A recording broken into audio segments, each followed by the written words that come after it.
Today, we will be talking about how colleges are taking a stand against sexual assault by Sarah Beth Harris, Alexa Baldwin, and Jaden Morrow.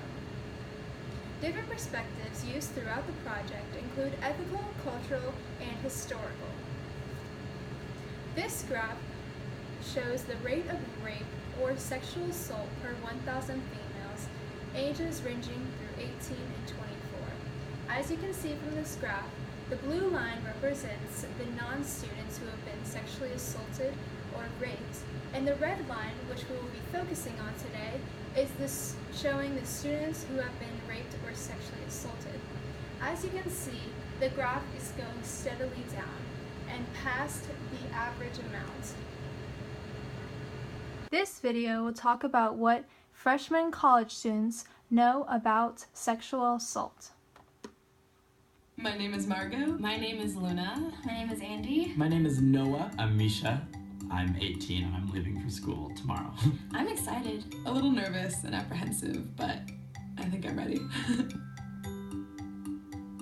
My parents are feeling pretty stressed out about me leaving. My moms, I have two moms, are very sad. It's a whole chapter of life that's ending. We've got my dad, he's happy. He's really proud that he's sending his first daughter off to college. I don't think that they're gonna realize how hard it is to be all alone in their house. They're gonna miss me and I'm gonna miss them.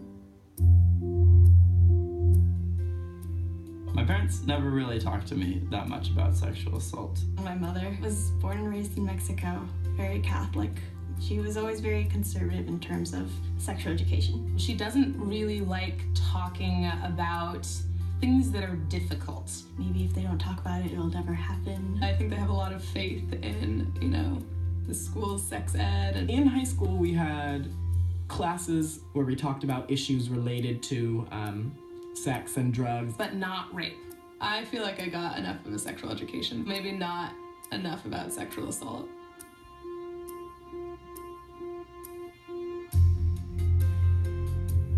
These cards had a lot of good information that I didn't know before. 2/3 of sexual assaults happen with people that you consider a friend or a boyfriend. A friend comes to you and says that they've been assaulted to say it's not your fault. The voices of men are needed in stopping sexual assault, not just the voices of women.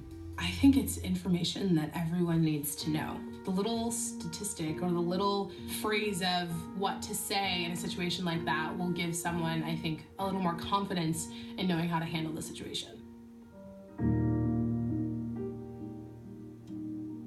Before I saw the card, I had not heard about Circle of Six. It hooks you up to the 6 of your closest friends, people you can trust, and then gives you discreet and quick ways for getting help. It seems like a good idea to me if you use the Circle of Six app to bridge the gap into college while you're still in the process of making friends. My Circle of Six is all friends that will be away from me when I'm at college because I don't really know anyone there. Until you make new people that you trust that'll be even closer to you. My mom is on my Circle of Six, and I probably would put my dad on there too, but I'd be afraid he'd bring a shotgun. I would definitely say yes if someone asked me to be in their circle of six. I would be honored to play that role. I think it's a great idea for colleges to send a letter to parents, including the card. So, students and parents are talking about it. Talking about sexual assault, awareness, prevention was really helpful because it's something that, lurks in the back of your mind, and just knowing what happens and there are places to go and numbers to call has been really helpful. So how have college campuses changed and adapted to the frequency of sexual assault? Some may think that colleges are just using the same old tactics to go about this and getting the same old results. But contrary to this belief, colleges are actually trying to change the way that they are approaching and addressing sexual assault. Schools are coming up with new and innovative ways to help prevent it. So what are some of these ways that colleges are adapting to the frequency of sexual assault? So changes and implementations on campus include raising awareness, and student activists and the federal government are both successfully raising awareness about sexual assault.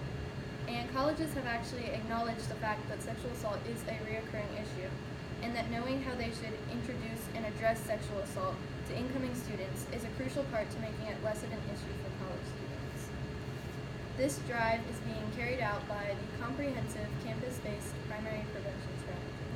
This program is an efficient, step-by-step guideline that colleges can follow to end with the result of raising awareness and preparing and educating incoming students of the threat of sexual assault, and with a plan of raising awareness in primary prevention strategies that will be highly more likely to prevent sexual assault from occurring again.